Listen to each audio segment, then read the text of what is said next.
เจ้าตอนนี้พวกเราก็ได้มาฮอดเมืองหนองบกเนาะเมืองหนองบกแขวงคำม่วนมาฮอดหั่นแม่ขาวโคตรสวนเนาะตัวแทนจำหน่ายประจำเมืองหนองบกของพวกเรานี่เลยหั่นผลขายหลายอย่างอะไรเนาะอยู่ตอนหนาตลาดอยู่ข้างๆตลาดต้นโพเนาะตลาดโกโพตลาดใหญ่ประจำเมืองหนองบกเลยเพื่อบ่ให้เป็นการเสียเวลาเราไปหาเพิ่นกันเลยไป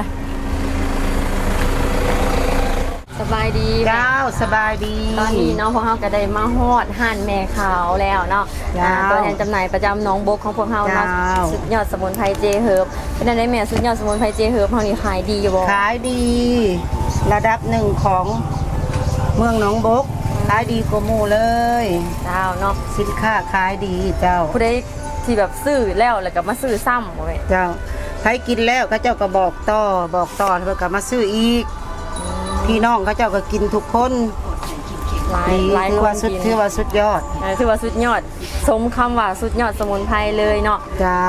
แต่สำหรับผู้ใดที่ว่าอยู่ใกล้บ้านจ้าบ้านยังแม่นี่บ้านหนองบกเมืองหนองบกเนาะแขวงขมวนก็สามารถมาซื้อได้อยู่ที่หั่นแม่ขาวเนาะสำหรับลูกค้าท่านใดที่มีปัญหาเรื่องระบบคอหรือว่าปวดประดงเจ็บเก้ามึนชาตามมือตามตีนเนาะหรือว่ามีปัญหาเรื่องโรคกระเพาะปัญหาเรื่องโรคเบาหวานความดันไขมันอุดตันเส้นเลือดก็สามารถมาเอาสุดยอดสมุนไพรเจเฮิร์บไปรับประทานได้เนาะ1 กล่องเห็นผลแน่นอนเลยเจ้าหรือว่าผู้ใดที่อยากมาหาซื้อโดยตรงอยากให้แม่เขาบอกสถานที่แน่ว่าหั่นแม่เขาตั้งอยู่ไสหั่นแม่ขาวตั้งอยู่เมืองหนองบกแขวงขมวนหน้าตลาดซอยเหนือเด้อใครอยู่ใกล้ก็มาซื้อซอยแม่ขาวเด้อสินค้าดีมีคุณภาพสุดยอดนะและหรือว่าอยากโทรติดต่อหาแม่ขาวโดยตรงก็สามารถโทรได้ตามเบอร์หน้าจออยู่เทิงหน้าจอนี่เลยนะเจ้าเนาะเจ้ามีเบอร์น